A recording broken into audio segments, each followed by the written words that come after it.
প্যালেস্টাইনে যে নির্যাতন করে চলছে, রোহিঙ্গাদের উপর যে নির্যাতন, কাশ্মীরে মুসলমানদের উপর যে নির্যাতন, ভারতের মুসলমানদের উপরে নির্যাতন, এই সমস্ত নির্যাতন গোটা বিশ্বের মুসলিমদেরকে একবার বার্তা প্রদান করে।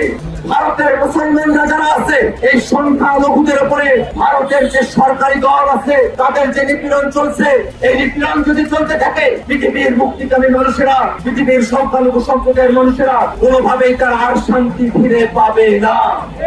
পৃথিবীর কোথাও মুসলিমের কোন শব্দ, রোহিঙ্গাদের উপর যে নির্যাতন, কাশ্মীরে মুসলমানদের উপর যে নির্যাতন, ভারতের মুসলমানদের উপরে নির্যাতন, প্যালেস্টাইনে যে নির্যাতন করে চলছে, এই সমস্ত নির্যাতন গোটা বিশ্বের মুসলিমদেরকে একবার বার্তা প্রদান করে।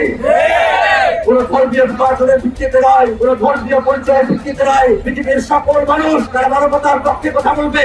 এমনকি আমরা খেয়াল করেছি ইসরায়েলের মতো কোটি কতক মানুষ তারা প্যালেস্টাইনের স্বাধীনতার পক্ষে তারা কথা বলেছেন। ইসরায়েল সরকার তাদের উপরে হামলা নিপীড়ন করেছে।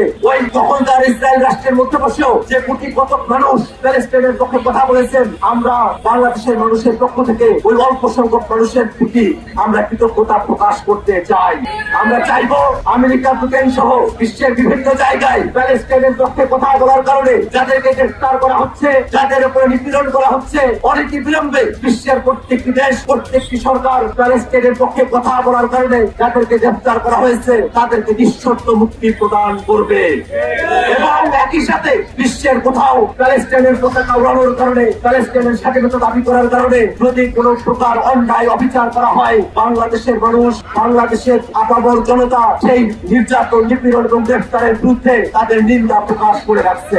বন্ধুগণ আমার, আমরা আমাদের বক্তব্য দীর্ঘায়িত করবো না। আমরা চাইবো অনেক বিলম্বে ভারত সরকার ওয়াকফ সংশোধনী বিল পাশ করেছে সেই সিদ্ধান্ত থেকে তারা সরে আসবে এবং পূর্বেকার মতো মুসলমানদের যে ওয়াকফ সম্পত্তি গুলো আছে সেটা নিয়ন্ত্রণের অধিকার, ওয়াকফের সংজ্ঞান সহ যে ধারাগুলো মুসলমানদের স্বার্থ বিরোধী হয়েছে সেগুলো তারা উইথড্র করবে এবং একই সাথে পূর্বেকার যে ওয়াকফ আইন সে ওয়াকফ আইনে তারা ফেরত যাবে এবং একই সাথে ফিলিস্তিনে যে মানবতা বিরোধী অপরাধ চলছে সে অপরাধ বন্ধ হবে, ফিলিস্তিন সাথে রাষ্ট্র হিসেবে স্বীকৃতি পাবে। এই আশাবাদ ব্যক্ত করে আমরা আমাদের বক্তব্য এখানে শেষ করছি।